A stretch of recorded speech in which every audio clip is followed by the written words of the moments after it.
लेकिन इस साल लॉकडाउन की वजह से नारियल को नीचे लाने वाले कूली नहीं मिल रहे थे। सारे लोग उनके गांव को चले गए थे।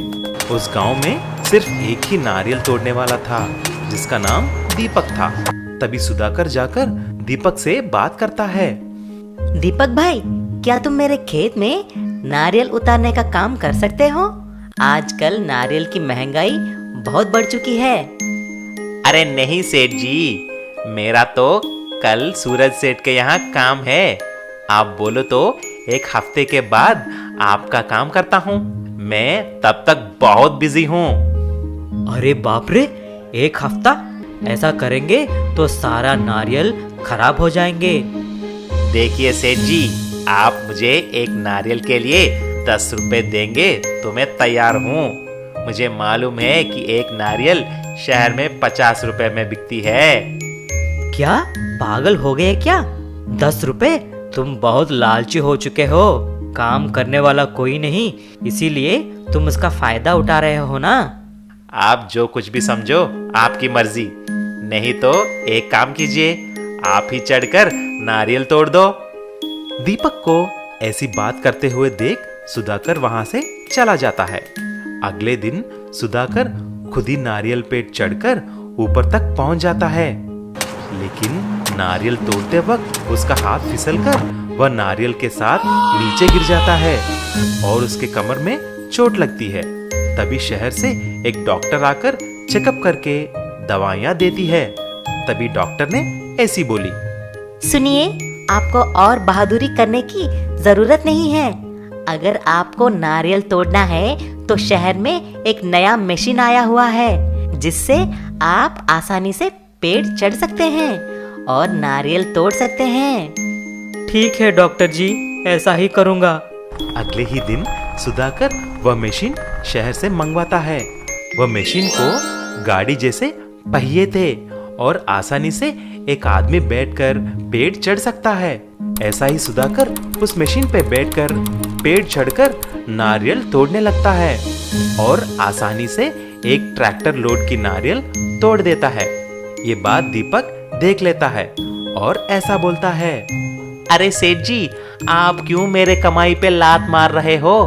अगर सारे लोग इस मशीन को देखेंगे तो मुझे खाने के लिए पैसे भी नहीं मिलेंगे। मुझे उस दिन के लिए क्षमा कर लो। अब मुझे सबक मिल गया है। आप बोलो तो मैं ही इस मशीन पर चढ़कर आपको नारियल तोड़ के दूंगा। बस 1 रोज की कमाई दे देना। अब आए हो रास्ते में, अब नाटक बंद करो और सबको सस्ते में नारियल तोड़ के देना, खबरदार। तब से सुधाकर ने जैसा बोला ऐसा ही काम करने लगा। विशाल चिकन दौड़ चैलेंज। बहुत दिन पहले महाकाय करके एक गांव था। उस गांव में कुछ लोग के पास विशाल मुर्गियां थी। वह मुर्गियां जमाने से उसी मालिक के पास रहा करते थे। हर साल उन विशाल मुर्गियों पर एक चिकन रेस का आयोजन करते थे। जो भी उस रेस में जीतेगा उसके मालिक को गांव का प्रेसिडेंट बना दिया जाता था। एक दिन रेस का ऐलान हो रहा था। सुनो भाई लोग, कल रविवार को रेस का आयोजन हो रहा है। जो भी भाग लेने वाले हो अभी आकर रजिस्टर कर लेना। तभी एक आदमी रंजित वहां पर अपना नाम रजिस्टर करने के लिए आता है। मेरा भी नाम लिख दो भाई, इस साल मैं भी इस रेस में भाग लूंगा। उधर ही बेटा उस गांव का प्रेसिडेंट आकर ऐसा बोला, क्यों रे रंजित, बहुत चर्बी चढ़ गई है। तुम हमारे मुकाबले करोगे क्या? मेरे बेटे से पंगा लेगा तू? अरे क्यों नहीं साहब, हम ऐसे ही रह जाएंगे क्या? हमको भी मौका दो प्रेसिडेंट बनने का। तू क्या प्रेसिडेंट बनेगा रे? तुम लोगों का काम हमको सेवा करना है। देखते हैं कौन जीतेगा।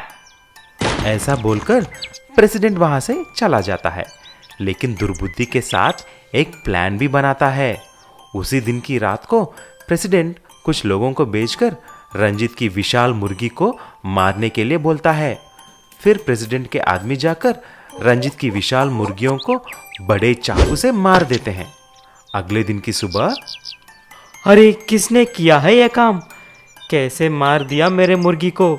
अब मैं रेस में कैसे भाग लूंगा और जीतूंगा क्या? ऐसा सोचकर उदास घर के बाहर बैठा रहा।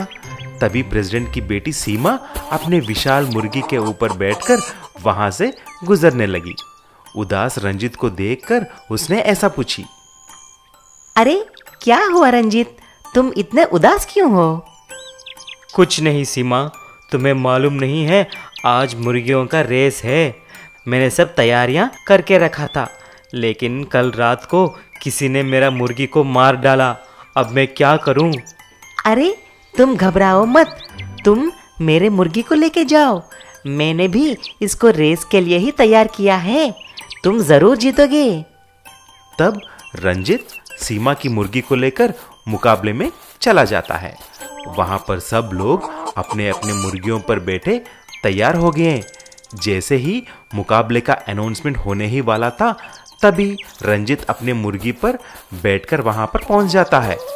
प्रेसिडेंट और उसका बेटा रंजित को देखकर चौंक जाते हैं। सब लोग लाइन में आकर मुर्गियों के साथ खड़े हो जाते हैं और रेस शुरू हो जाता है। सब मुर्गी तेजी से भागने लगे। तभी प्रेसिडेंट, अरे रेस में सब लोगों को मैनेज कर लिया है, लेकिन इस रंजित का क्या करें? इतने में रंजित की मुर्गी तेजी से दौड़कर प्रेसिडेंट की बेटे की मुर्गी को पीछे छोड़कर रेस जीत जाता है। सब लोग रंजित प्रेसिडेंट करके चिल्लाने लगते हैं। रंजित की जीत देखकर प्रेसिडेंट और उसका बेटा मुंह छुपाकर भाग जाते हैं। किशनलाल की चांदपुर में एक कार वर्कशॉप थी। वो बहुत ही कुशल कार मैकेनिक था। जैसी भी बिगड़ी हुई कार हो वो उसे मिनटों में ठीक कर देता था। आसपास के गांवों से भी लोग उसके पास अपनी कारें ठीक करवाने आया करते थे। किशनलाल की दुकान पर कारों की लंबी लाइन लग जाया करती थी। किशनलाल ने अपनी सहायता के लिए 4-5 कुशल मैकेनिकों को रखा हुआ था। अरे छोटू, क्या हुआ है उस गाड़ी में? अभी तक ठीक क्यों नहीं हुई? बस उस्ताद, 5 मिनट का समय दीजिए, अभी ठीक कर देता हूँ। उसका प्लग लगाना है। हाँ छोटू, जल्दी से इस गाड़ी को निकालो, देखो और गाड़ियां भी लाइन में लगी हैं। एक दिन तो किशनलाल की वर्कशॉप और उसके बाहर गाड़ियां खड़ी करने की जगह ही नहीं बची। यह देखकर उसके आस पड़ोस के दुकान वाले उसे बोलने लगे, अरे भाई किशनलाल, गाड़ियां उतनी ही मंगाया करो जितनी ठीक कर सको। सारी जगह तुम्हारी गाड़ियां घेर लेंगी तो हम लोग कहाँ जाएंगे? भाई साहब, मैं क्या करूं, लोग गाड़ियां लेकर आ जाते हैं तो उन्हें ठीक करना ही पड़ेगा ना, मैं उन्हें मना तो नहीं कर सकता। भाई बात तो तुम्हारी सही है, लेकिन उपाय भी तो तुम्हें ही ढूंढना पड़ेगा ना। किशनलाल काम से थका हारा रात को घर आता है और अपनी दुकान के आगे लगने वाली भीड़ के बारे में सोचने लगता है। किशनलाल को चिंता में देखकर उसकी पत्नी पूछती है, क्या बात है जी, क्यों परेशान हो? अरे क्या करूं भगवान, काम ही इतना है। दुकान के अंदर और बाहर गाड़ियां खड़ी करने की जगह ही नहीं है। अब तो पास पड़ोस के दुकान वाले भी झगड़ने लगे हैं। ग्राहकों को मना भी तो नहीं कर सकता ना।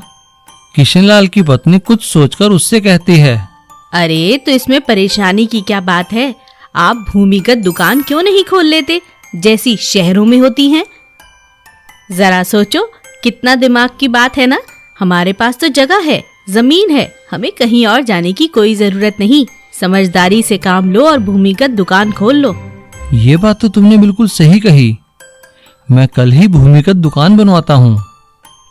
अगले ही दिन से किशनलाल भूमिगत कार वर्कशॉप का काम शुरू कर देता है और 1 हफ्ते के अंदर उसकी भूमिगत कार वर्कशॉप बनकर तैयार हो जाती है। अब किशनलाल के पास जगह की कमी नहीं होती। भूमिगत कार वर्कशॉप खोलने के बाद किशनलाल का काम दोगुना हो गया और उसके पास पड़ोसी भी खुश हो गए। उस्ताद, दुकान में जगह नहीं है, गाड़ी को कहाँ भेजूं? अरे छोटू, भेज दे भूमिगत कार वर्कशॉप में, अब तो अपने पास नीचे भी जगह है ना। साइकिल वाली वाटर बोट। सेलपुर नामक गांव में मुनीश नाम का एक नाव चलाने वाला रहता था। वो बहुत ही चालाक था। सेलपुर गांव में स्कूल न होने की वजह से बच्चों को पढ़ाई करने के लिए नदी पार के गांव मेलपुर में जाना पड़ता था। उसके लिए उन्हें मुनीश की नाव में बैठकर ही जाना पड़ता था, क्योंकि उस गांव में मुनीश की ही नाव थी। मुनीश इस बात का नाजायज फायदा उठाता था। चलो चलो जल्दी करो, नहीं तो तुम्हें छोड़कर ही यहाँ से चला जाऊँगा। और फिर तुम लोग स्कूल कैसे जाओगे? और हाँ, कल अपने माँ बाप से पैसे ज़रूर ले आना। क्या अंकल, आप हमेशा पैसे मांगते रहते हो और हमें तंग करते रहते हो। उसी गांव के रहने वाले चिंटू और मोहन एक ही क्लास में पढ़ते थे। चिंटू बहुत ही होशियार था और मोहन बेवकूफ़। चिंटू हमेशा क्लास में प्रथम आता था और उसकी सभी तारीफ करते थे, और दूसरी तरफ मोहन को हमेशा डांट ही पड़ती रहती थी। इसलिए मोहन चिंटू से बहुत जलता था। ये चिंटू की तो सभी लोग तारीफ करते हैं और मुझे हमेशा सब लोग मारते रहते हैं, डांटते रहते हैं। कुछ करना पड़ेगा इस चिंटू का। चिंटू और मोहन की वार्षिक परीक्षा आ गई थी। पहले पेपर के दिन जब दोनों स्कूल जाने के लिए बोर्ड के पास पहुंचते हैं तो मुनीश चिंटू से कहता है, अरे चिंटू, उतरो नीचे, नाव भर गई है, मैं तुम्हें नहीं ले जा सकता। लेकिन अंकल, मेरा तो आज पेपर है, मैं फेल हो जाऊंगा। अरे मुझे नहीं पता फेल हो या पास, चलो उतरो नीचे। और मुनीश चिंटू को वहीं छोड़कर नाव ले जाता है। लेकिन शाम को चिंटू मोहन को मुनीश को पैसे देते हुए देखता है। ये लो अंकल अपने पैसे, आपने अच्छा किया चिंटू को उतार दिया, कल भी आप उसको ऐसे ही उतार देना। जब वो 2 पेपर नहीं देगा तो फेल हो जाएगा, बड़ा मजा आएगा। चिंटू समझ जाता है कि ये मोहन की ही चाल है उसे नीचा दिखाने की। अगले दिन सुबह जब सभी बच्चे स्कूल जाने के लिए नाव के पास आते हैं तभी चिंटू भी वहाँ आता है और मुनीश उससे कहता है, अरे चिंटू बेटा, आज भी नाव भर गई है, नीचे उतरो। अंकल, मुझे आपकी नाव में नहीं जाना है, देखो मैंने अपनी खुद की नाव बनाई है, वो भी साइकिल से चलने वाली। तभी चिंटू अपनी साइकिल बोट में सवार होकर नदी पार कर लेता है और सबसे पहले जाकर स्कूल पहुंच जाता है। उसकी साइकिल बोट देखकर सभी लोग हैरान हो जाते हैं और उसकी तारीफ करते हैं। इधर मोहन बहुत शर्मिंदा होता है और वो चिंटू से माफ़ी मांगता है। अरे कोई बात नहीं मोहन, मैं कहता